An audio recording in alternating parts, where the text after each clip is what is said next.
विज्ञान की अनकही कहानियां,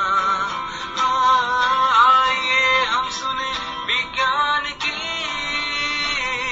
अनसुनी कहानियां, एक नई दुनिया की आवाज आपकी आवाज, विज्ञान की आवाज, की आवाज। Celebrating Azadi Ka Amrit Mahotsav, we bring you a podcast series on STEM popularization, science, technology, engineering, mathematics and medicine, supported and catalyzed by the National Council for Science and Technology Communication, Government of India. This program is produced by Media for Community Foundation. Creative content and technical support is given by Anuradha Kunte, Yeralawani Community Radio, Sangli, Maharashtra. एक नई दुनिया की आवाज आपकी आवाज, विज्ञान की आवाज, की आवाज, की आवाज। नमस्कार, आप सुन रहे हैं स्टेम पॉपुलराइजेशन पॉडकास्ट। श्रोताओं, हम आजकल एनर्जी यानी ऊर्जा निर्मित के कई सारे तरीके सुनते देखते आए हैं, जैसे बायोगैस हो या मीथेन गैस का उपयोग। ऐसे ही अलग तरीके से ऊर्जा बनाने के अनुसंधान में हमारे वैज्ञानिक जुड़े हुए हैं, जिससे प्रदूषण भी कम हो और ऊर्जा भी निर्माण कर सकें। आज हम ऐसे ही एक वैज्ञानिक से आपको मिलवाना चाहते हैं, तो स्वागत करें डॉक्टर सुमित डागर जी का। डॉक्टर साहब वैज्ञानिक ई के तौर से जैव ईंधन विभाग में अगरकर रिसर्च इंस्टीट्यूट पुणे में कार्यरत है। इनका विषय है अनएरोबिक सूक्ष्म जंतु का उपयोग कर सेंद्रीय कचरे से ऊर्जा कैसे प्राप्त करें। तो सुनते हैं डॉक्टर जी से उनके अनुसंधान के बारे में। कृषि उत्पादन के बाद बहुत सारे कृषि अवशेष बच जाते हैं खेत में। सबसे बड़ा उदाहरण हमारे पास जो राइस स्ट्रो है, भूसा भी बोलते हैं उसको, तो उसका कैसे है कि इस तरीके के काफी सारे अवशेष होते हैं। शुगर केन बगास एक दूसरा है, मेज स्ट्रो है, कॉटन स्टॉक्स है। तो इनमें से काफी सारे जो अवशेष हैं उनको खेत में जला दिया जाता है बिकॉज ऑफ वेरियस रीजंस। तो उसकी वजह से क्या है, एक प्रदूषण होता है। दूसरा उसका नुकसान है जो कि न्यूज में या मीडिया में नहीं आता है, वो है जो जमीन में सूक्ष्म जीव होते हैं उनके ऊपर भी उसका काफी नेगेटिव इफेक्ट पड़ता है। उनके प्रकार और उनका नंबर दोनों कम हो जाते हैं, तो जिसकी वजह से कृषि उत्पादन पे काफी नकारात्मक असर होता है। तो हम लोग जो यहाँ पे प्रयास कर रहे हैं, इन सभी में से एनर्जी निकाल रहे हैं। सबसे बड़ा जो प्रॉब्लम है इनमें से एनर्जी एक्सट्रैक्शन में, तो इसमें 3 कंपोनेंट होते हैं, एक लिग्निन, सेलुलोज और हेमीसेलुलोज। तो जो सेलुलोज और हेमीसेलुलोज है वो शुगर्स के बने होते हैं, तो उनमें से जो सूक्ष्म जीव हैं वो एनर्जी ले सकते हैं। लेकिन जो लिग्निन है वो बहुत ही हार्ड होता है, तो डिग्रेडेशन उसका काफी डिफिकल्ट होता है। और जो भी ये प्रोसेस है जो मैंने आपको बताए, बायोहाइड्रोजन, बायोमीथेन, बायोइथेनॉल, ये सब एनारोबिक या अवायवीय प्रोसेस है। तो अवायवीय कंडीशंस में, एनारोबिक कंडीशंस में लिग्निन डिग्रेडेशन नहीं होता है। तो काफी सारे लोग क्या करते हैं कि उसको केमिकली या physically high temperature, acid, alkali use करके निकालते हैं। लेकिन जैसे ही हम केमिकल्स वगैरह ऐड करते हैं कोई भी प्रोसेस में, तो उसका कॉस्ट और बढ़ जाता है और उसके साथ ही वातावरण पे भी उसके नकारात्मक असर होते हैं। तो हम लोग, हमारे यहाँ पे जो सूक्ष्म जीव हैं, विभिन्न प्रकार के सूक्ष्म जीव हैं, इनमें से काफी सारे स्पेशलाइज्ड हैं जो विशिष्ट हैं, तो उनको हम प्रयोग करते हैं। उनमें सबसे महत्वपूर्ण अवायवीय कवक है। काफी सारे अवायवीय बैक्टीरिया भी हैं और मिथेनोजेनिक आर्किया भी हैं, जिनको हम मिथेनोजेंस भी बोलते हैं, जो मीथेन का निर्माण करते हैं। तो इन सब सूक्ष्म जीवों का हम प्रयोग करके इनको प्रयोग में लेके आ रहे हैं। डॉक्टर डागर जी ने अपने अनुसंधान में खेती के जैविक कचरे से ऊर्जा निर्माण करने के लिए अनएरोबिक माइक्रोब्स का उपयोग किया जाता है, ये तो बताया। लेकिन अब ये अनएरोबिक माइक्रोब्स किस तरीके से प्राप्त किए जाएंगे और उसका उपयोग कैसे होगा, ये सुनते हैं डॉक्टर सुमित जी से। सबसे पहले तो हमारा जो काम रहा है वो अलग अलग प्रकार के एनवायरनमेंट से उन सूक्ष्म जीवों को निकालने का रहा है। एनारोबिक माइक्रो ऑर्गेनिजम्स हैं, तो जैसे फंजाई है, तो वो जो भी गट हर्बीवोर्स एनिमल्स होते हैं उनके गट में होते हैं। तो हमने क्या किया है कि अलग अलग हर्बीवोर्स के गट से, जैसे गाय, भैंस, भेड़, बकरी, हाथी, गधे, घोड़े, इन सब के गट से हमने या फीकल सैंपल से ये सूक्ष्म जीव निकाले हैं। ऐसे ही हम बैक्टीरिया की बात करें तो जैसे हॉट स्प्रिंग्स हैं अपने देश में, गर्म पानी के झरने वगैरह हैं, वहां से काफी सारे हमने कल्चर लिए हैं। तो इनिशियली हमने एक पूरा का पूरा हम माइक्रोबियल बैंक बोल सकते हैं, ये हमने जनरेट किया। उसके बाद हमने इनका स्क्रीनिंग किया अलग अलग एक्टिविटी के लिए, कौन से इनमें से सूक्ष्म जीव हैं जो बहुत ही एफिशिएंट है सबस्ट्रेट डिग्रेडेशन में या हाइड्रोजन बनाने में या मीथेन बनाने में। अभी हमारे 50 से 100 लीटर के स्केल पे हमने अभी ट्रायल कंक्लूड किए हैं। इवेंचुअली हम अभी काफी सारे ऑप्टिमाइजेशन और स्केल अप प्रोसेस कर रहे हैं ताकि हम उसको लार्ज स्केल पे लेके जा सकें। और इस संदर्भ में हमने अभी तक 2 टेक्नोलॉजी भी विकसित करी है, जो इंडस्ट्री के साथ हमने कोलैबोरेशन में उनको टेक्नोलॉजी ट्रांसफर भी किया है। पहली जो टेक्नोलॉजी है वो है इन एग्रो वेस्ट से बायोहाइड्रोजन के निर्माण की फर्स्ट स्टेज में।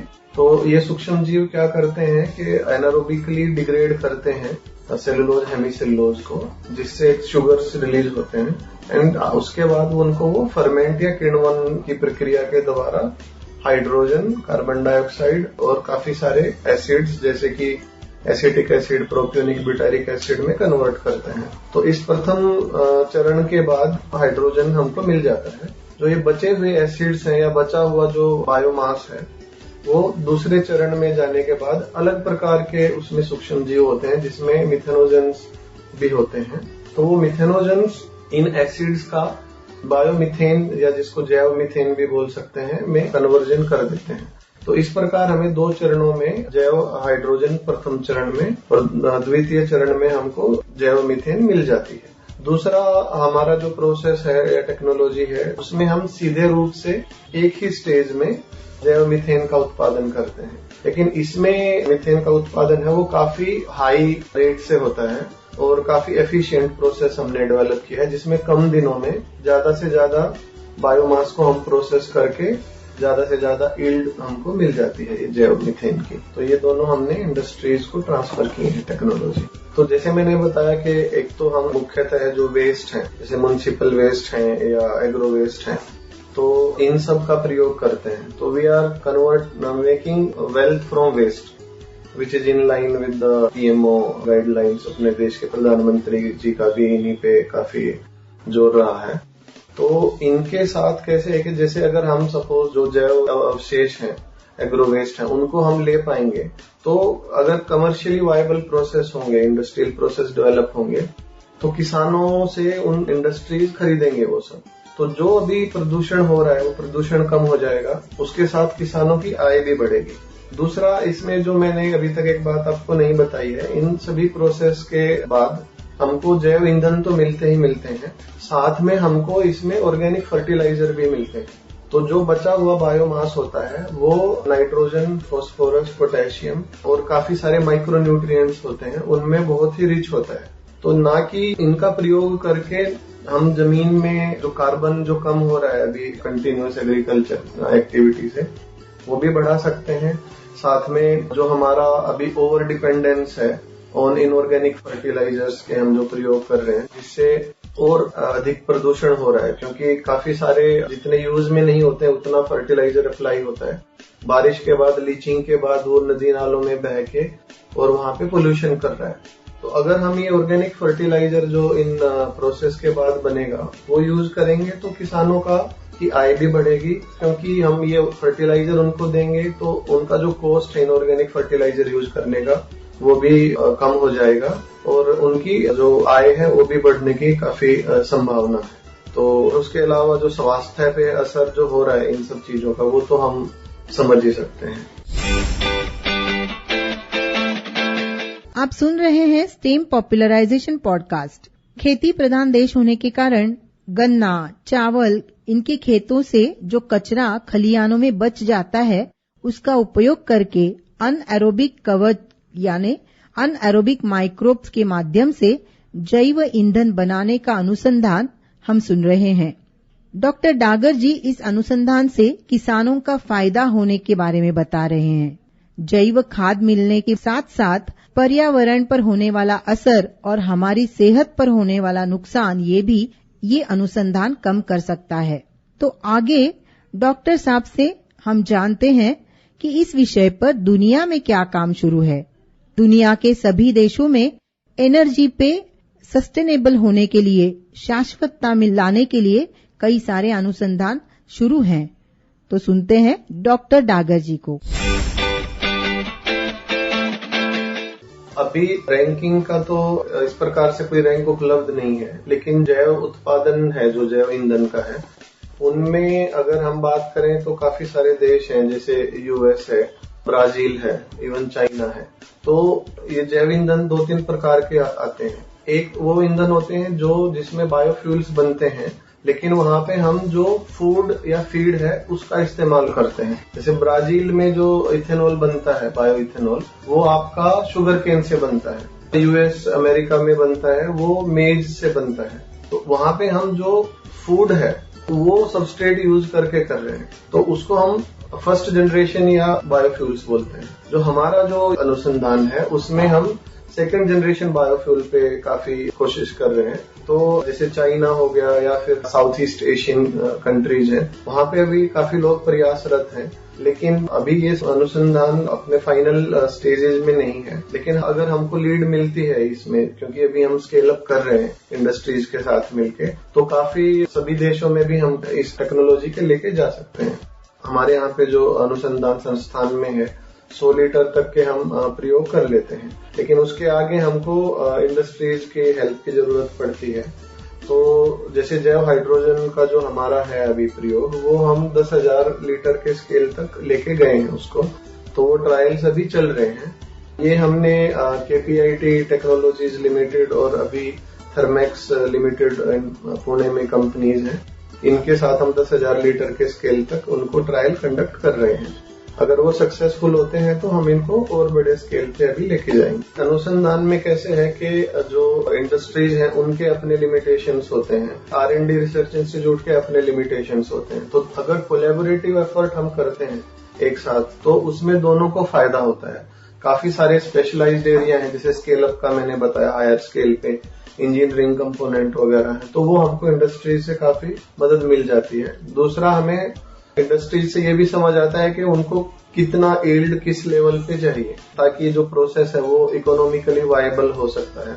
इससे विन विन सिचुएशन है इसमें दोनों को। लैब तक हमारे जो R&D आउटपुट है वो सीमित नहीं रहती है, आगे हम फिर उसको लेके जा सकते हैं। तो अभी एटलीस्ट हम 3 से 4 इंडस्ट्रीज के संपर्क में हैं।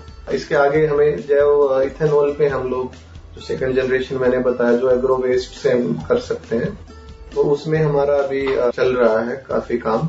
तो उम्मीद है कि जल्दी ही उसमें भी हम सफलता प्राप्त करेंगे। मुझे लगता है कि हम लोग सही रास्ते पे हैं।